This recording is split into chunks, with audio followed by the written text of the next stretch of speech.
All right, here we go. So, like I said, hi there. Can I grab some colored pencils? Yeah, whatever you need. In art, okay, this is going to be art 1, art 2, whatever classes you take while I'm the teacher here. You will need to not only take your progress photos to document your progress as you go throughout the project, but then also you will submit your final projects and your final you'll submit your final art projects in their final form as photos as well.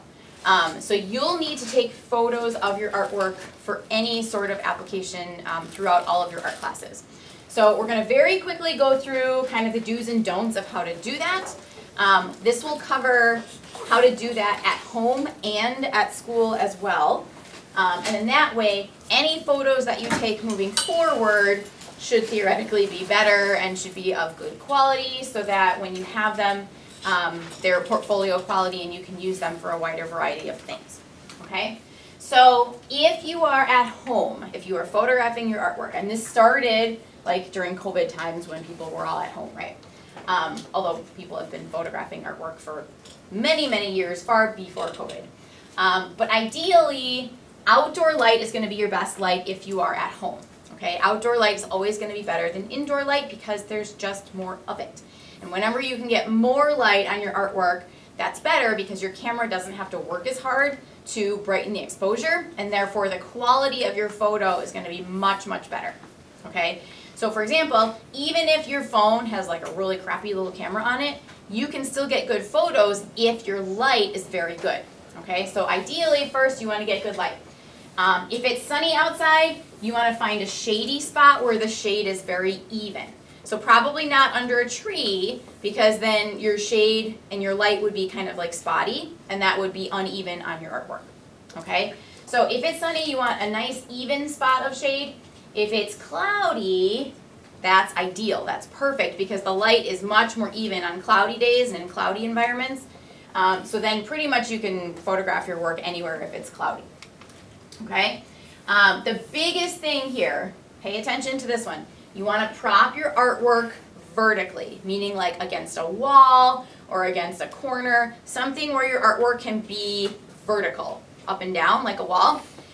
Because if you put your artwork down, okay, your chances of having uneven light are much greater because your light is probably coming from above, and if your light is coming from above and you put your artwork down on a surface like this, then you're blocking, when you put your hand over the artwork to take a picture, you're going to block that light, and that's going to create shadows. Okay? So ideally, you want your artwork to be vertical, okay? And then whatever angle your artwork is at, you want to hold your phone at that same angle. So if your artwork is at this angle, for example, okay, you want to have your phone not like this, but like this. Do you see the difference? Okay? And that's because when you are taking your photo, you want all your edges to be parallel inside that frame. You don't want your artwork to look like this inside your frame. Okay? So that's kind of a difference that's easy to spot that you need to start being aware of and looking for. Okay? So we want no shadows. You want to hold your phone at the same angle. Where it says take your picture at eye level, that just means have your phone be at the same level as your artwork. Okay? And then we want to fill the frame as much as you can. So if you're at home, don't feel like you have to set up some big fancy setup. Okay? You don't have to. Although I just ordered a ring light. So we're going to make a setup back here so that the light will be good. So that will be available to you for your progress photos and then for your final photos. More on that when that gets set up, but that's coming. But at home, you just want to head for a window. If you can't go outside, window light works very well. Again, prop up your work so that the light is even. Okay? Here's how to mitigate that if you don't have a surface where you can prop up your work. Okay? So this is a door. See, there's deck out here, and then the door is open. So this is floor.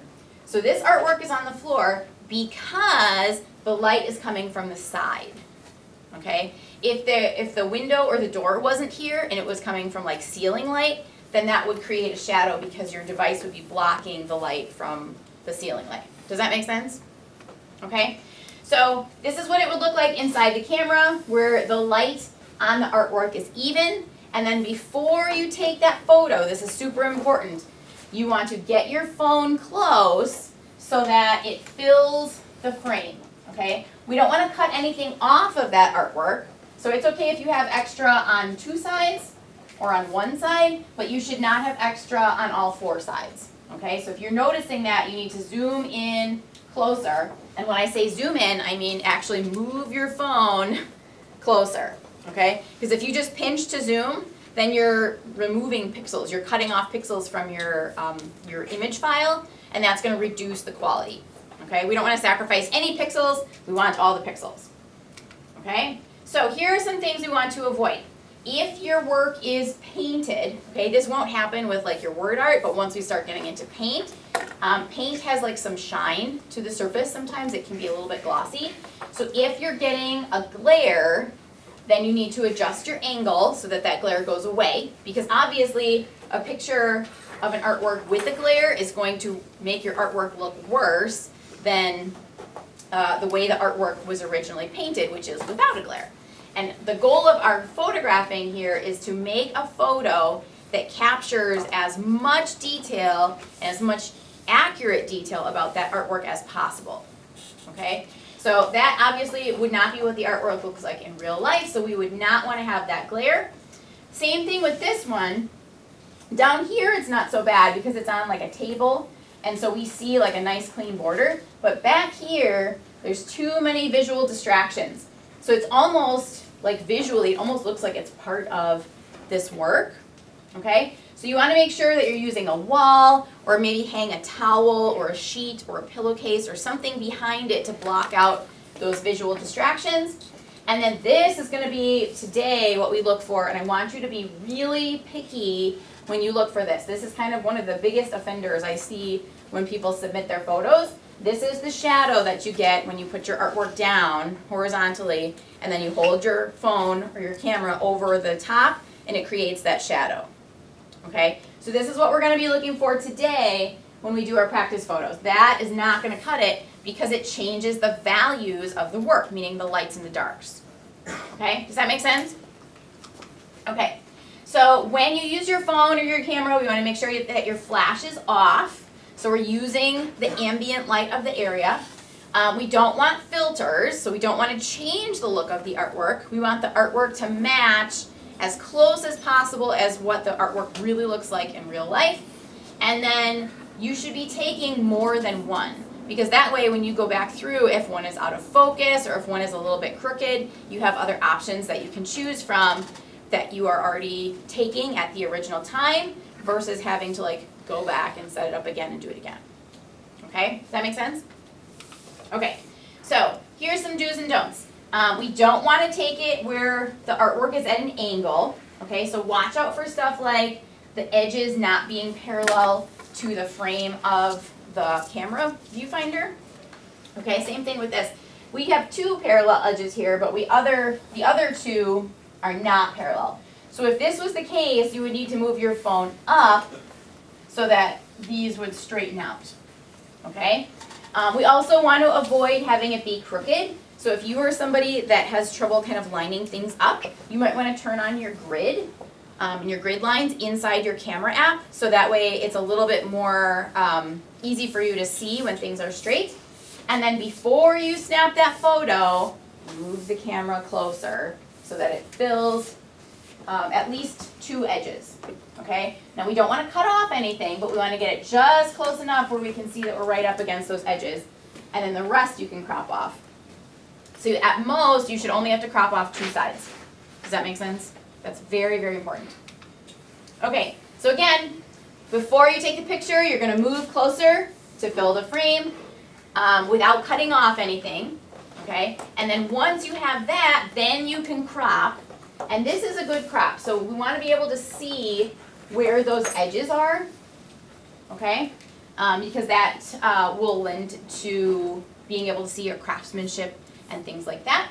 And then this particular painting has a lot of white areas in it because it's depicting a snow scene, right? And your word art will have a lot of white areas in it as well because it's drawn on white paper. When we take a picture with our camera and when we use that auto setting where it just chooses the exposure for us, your camera might darken your image a little bit. So in other words, instead of making your snow look white or your background of your paper look white, it might come out on the camera looking gray. Okay, and that's just because of how exposure settings work in your camera. So what you might have to do is either, if you have an exposure control setting in your camera where you can do like +1 or +2 and you can brighten it up in the camera, you might have to do that. Or you might have to put it into an app afterwards, like Photopea or something like that, where it gives you that brightness or that exposure control. Not that we want to filter it, we don't want to enhance it, but we want to reflect accurately in the photo what the artwork looks like in real life. And if it's on white paper, we want it to look white and not gray. Okay? So make sure that you're being very aware of that. If you are somebody like me who keeps your screen really dim, you might have to like increase the brightness of your screen a little bit so that you can know what you're getting accurately in your photos, because we want to make sure that it looks accurate, especially for like grading purposes and portfolio and documentation and all of that. Okay, so if you were turning your work in for a final grade, your photos I mean, this one would be good because it's cropped well, it's straight, it fills the frame, the white is white, okay? This one would be okay for like a work in progress photo if you were documenting how you took the work or how you created it, because we see the setup, we see the materials, we see the work that's partially done, but this one would not work for a final grade because we don't see like a straight on, clean, accurate version of the way the work really looks. Okay? Once you have your photos, then you're going to put them in your Google Drive. Okay? So you can either email them to yourself, and then from your email you can click Save to Drive. It's the triangle with the little plus sign if you have the icons. Or if you have the Google Drive app already on your phone, you can just upload them straight into Google Drive using your app. And what I would recommend is you make a folder in your Google Drive, at the very least make one for Art 1, so that way you can put all of your photos into that folder.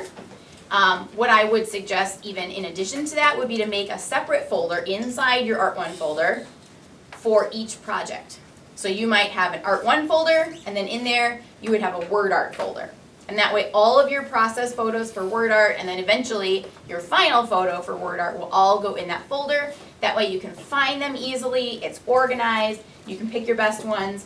That's so much easier than having to scroll back through your camera roll and find the process photos from every day, because you probably took other photos in between, and then it just becomes a mess. Okay? So that way, and if you have that folder, you can search for Word Art later on, and then you can find it way more easily. Okay? And then when we turn stuff into Google Classroom, then you'll attach those photos either to the Google Classroom post, or I'll give you a document that's like a turn-in template, and you'll put those photos where it's asked for in the document. And you can all put photos in a document with no problem. Okay? Any questions on that process? Okay, so then what I need you to do right now is, watch your eyeballs, I'm going to turn on the light. I need you to take out your Word Art drawing, whatever state that it's in. I need you to take out your phone, and I need you to take a really nice, well-lit, no-shadowed, nice and bright picture using what we just learned, okay? Once you have that picture on your phone, you're going to come show it to me. When you do that, I'm going to kind of basically check off that you can do it correctly, and then I need to know what your plan is for your sketchbook. So either you're bringing one from home, or you have one already from home, or if you need one from me, I will get that to you today when you show me your photo. Sound good? And then the rest of your time today is yours to work on your Word Art drawing.